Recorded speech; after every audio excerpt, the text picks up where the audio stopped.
अस्सलाम वालेकुम व्यूअर्स। तरनोल वाला जलसा मनसूख और गौहर अयूब साहब का कहना है कि जलसा योम शुरा के बाद होगा और पाकिस्तान तहरीक इंसाफ की क़यादत इमरान खान साहब के बगैर सियासी मामलात कभी भी मुकम्मल नहीं हो सके। पाकिस्तान मुस्तहकम नहीं हो सकता, माशियत कंट्रोल नहीं हो सकती।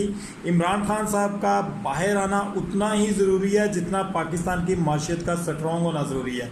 इमरान खान साहब के बगैर पाकिस्तानी माशियत इस वक्त पूरी दुनिया को पता चल गया है कि कभी भी स्ट्रॉन्ग नहीं हो सकती।